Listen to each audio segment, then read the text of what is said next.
Hello, hello, hello. Who's next? 50th anniversary, even though it's not the 50th anniversary year, it was delayed, blah, blah, blah. Um, 50, yeah, box set. Yeah, it's this one. This one. This one. We're doing this one. I didn't buy it. I can't afford it because, YouTube don't pay me enough to go frittering my money away on a £230 box set. I'd like to buy it, but alas, it is not for the likes of me. All right. So I streamed it instead. I streamed it because I'm a cheap bastard. I streamed it, and you know what? It was just as good as all those people that bought it. It was just it was good. It was good. It was better. In fact, it was better because I could stream it whilst I was walking the dog. So it was even better experience. I didn't have to carry the box set around with me. There's a lot. There's a lot to it. There's a lot to it. You've got the remaster of the album, which again is there have been so many versions of this album, so many, and I've owned so many different versions of it over the years that I'm like, yeah, I'm like, it's all right, it's all right. But yeah, I don't really care much for the various remastered versions. Like I said, there's so many editions of it to pick up. Whatever one floats your boat is the best version. But what I am here for is the all the demos, the Lifehouse demos, because you've got to remember that Who's Next came out of the abandoned Lifehouse project that Townshend wrote. It was going to be another concept album detailing a futuristic vision where he kind of foretells the internet and social media and that kind of thing.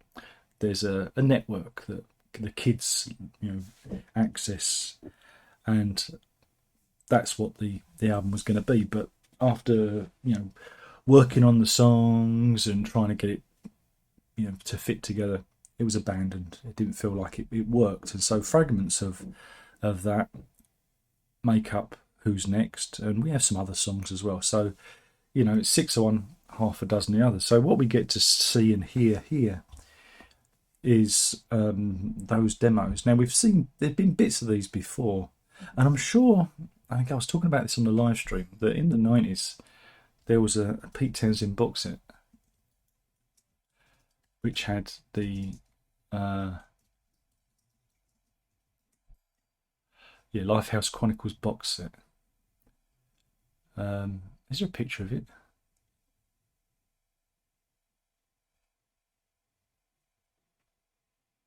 Yes, there is. Yes, there is. Oh, good. I'm so pleased that there are pictures of such a thing. And you can get it for $500 apparently. But yeah, on eBay there was this, and it was a 6 CD collection back in the day. I never saw it around because I think I would have bought it if I mean, it looks quite nice actually. It looks quite nice. There are all manner of oops 6 discs, all manner of stuff in it. Nice set, but like I said, I never saw it back in the day, so I never got it. I don't know if it was mail order. I don't have vague memories of it.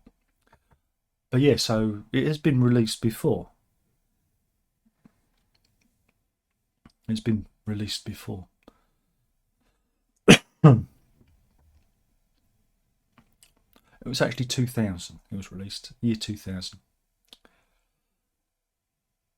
So we got it again now, and that's what I tuned in for, because you get all those demos. Now again, if you're familiar with Who and their deluxe sets, and even the old deluxe sets that they used to put out, Townshend demos are something quite spectacular. Again, you've got to remember he was doing these in 1970, 71 for this.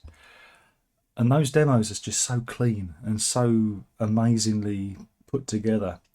And that's the genius. That is the genius of the Who, is is Townshend comes up with this stuff, and then it goes through one process. You've got the Townshend process, and again, if you know the Scoop or another Scoop albums, you'll be familiar with his process. And this is what I find fascinating, that back then he could produce such album ready demos for the band, and then the band get hold of it and they hooify it.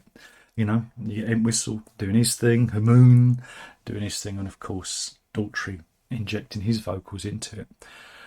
So you can hear the process, you can see how it gets from one thing to another. Now these demos, they're perfectly, he could have released an album you know, with them. That's what's amazing about them. But you get to hear how these ideas, you know, develop from one thing. Like Teenage Wasteland, you know, starts off as one thing and you go, oh, that's interesting, and then it, you know, it evolves into Barbara O'Reilly, and that's what I find.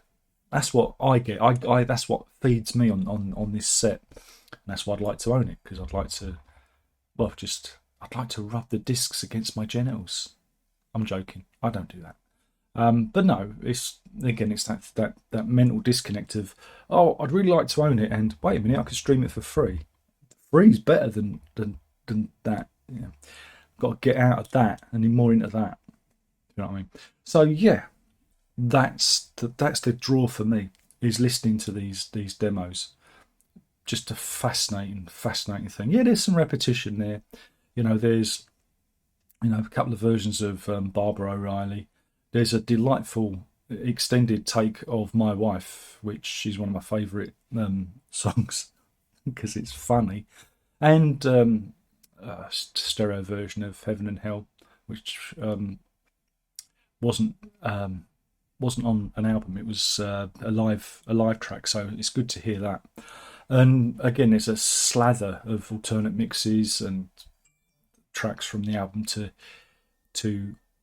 fixate on, and you get tracks like The Seeker, Heaven and Hell, Water, I Don't Know Myself, just some really good, like, deep cuts as well in there to get through. And it's a big, this is, like I said, this is it 5 discs of that, five discs of different mixes and whatnot to get through. So it took me a few dog walks to get through it, but it's good. It's good. I've been listening since midnight when it dropped. And then you got the remaining discs are the live material. Now some of this live at the Young Vic has been released previously, and some of the San Francisco material has been released because there've been various deluxe editions of CD. There were double CD deluxe edition back in the, again, was it the 90s or 2000s, which I owned. So I'm familiar with this stuff. You know, I'm familiar with, but you get it in its complete form now, which is nice. You know, which is pleasant. You know, you get like the entire thing, whereas before it was just like the, I suppose, edited highlights of that. And again, you know, the Who are they're a great live band. You know, they're good, they're great, but not necessarily for me a reason for buying this. You know, I like those. I like the evolutionary stuff because you really get a sense of that with this collection. This, you know, Townshend beavering away, and again, there's a lot of material. He's incredibly prolific. If you think about, you know, how long they existed as a band, and you know, he's just churning out this stuff. And I don't mean churn out in a bad way. I mean churn out in a productive, single-minded, you know, almost obsessive way. And all this stuff is album quality and could be released as is. And then he gives it to the Who, and then they turn it into something. It's just that is the draw for me, and that is the mark of. Again, Townshend is a genius. He's another genius like McCartney, but I don't see his genius as being as lasting as long. He had a span, you know, had a lifespan, whereas McCartney continues to, you know, do interesting things. So yeah, it's a good set. It's really good. It's really, really good if you want to know how the nuts and bolts of the Who work. And again, this is an unusual one. Is I do think that with those um, um, demos, not remixes, with those demos, I think the way that they've been presented, it's almost like an alternate version of the album. You know, it's like the Lifehouse. You're getting the Lifehouse album there, and I think that it's one of those few things that you're going to listen to again. That you're going to pop on as an as an alternative to Who's Next. Not that you could ever get bored with that album. It's a classic album, but I think it's a real shame. But I know why they've done it, because they want you to buy the box set. But it's a shame that they don't just release those tracks, again in a more easily manageable and affordable disc format for the likes of us. Again, there is a vinyl edition of Who's Next with, they say it's the Lifehouse demos, but you don't get all of. I don't think you get all of them. I'd have to go through. I'm not one of those obsessive who goes through the track listing, but physically, I don't think there's a way they could include all the stuff. So in my mind, I'm just saying they couldn't have included all of it. Again, because there's, like I say, 5 discs, and you've only got like 2 discs, 2 vinyls, 2 LPs. It don't go, does it? So there's going to be logical down goes, well, there's stuff missing, and it's a shame that they couldn't do I don't know, maybe a vinyl box set. I would have it too much. I mean, we don't need another version of Who's Next. I don't. I already own 3 copies of it. One on CD. Oh no, I don't own the CD anymore. Sorry, no, I don't. Correction, 2 versions of it on vinyl. So I don't know if I need another one. So yeah, it would be nice if there was just a breakout of just the Lifehouse demos.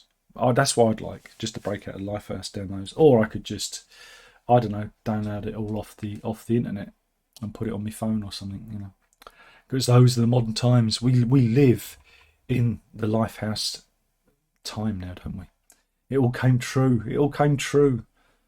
And Pete was just doing his research. That was his defence. I had to get it in there. I had to. He accepted the caution. And that was an admittance of guilt. I had to get it in there. It broke my heart that day. It broke my heart. But anyway, I just had to mention it. So yeah, that was The Who 50th anniversary box set, 2 years late, and very good listen. Stream it. Don't buy it. Stream it. Let's not get fooled again. Oh, I'm good. I don't write any of this. I make it up as I go along. I just turn the camera on and start gibbering nervously at the camera. But let's send them a message that we want our box sets affordable. Darren can't afford it. Darren can't afford his hobby anymore. This isn't fair. This makes Darren sad. Write Pete Townshend a letter. No, send him an email saying that Darren's miserable because I can't afford the box sets anymore. And but no, it is ridiculously expensive, and blah blah blah. You've heard me moan about it. I keep moaning. I'm sick of moaning. And that's it. That's the video. Hopefully you've enjoyed it. Hopefully it's encouraged you to stream Who's Next, the Lifehouse. Who's Next Lifehouse, or just the Lifehouse demos. Just go for that. Go for that, and you'll be amazed at Townshend's technical prowess, because he plays all that stuff himself. The synthesizers and whatnot. And it's his, in his own, at the time, home studio, very advanced, just amazing. It's just amazing material, and I can't be enthusiastic enough about it. Thank you for listening, watching. We'll do this all again soon. There's only one more thing left to say, but I know you know that is, and that is ta-ta.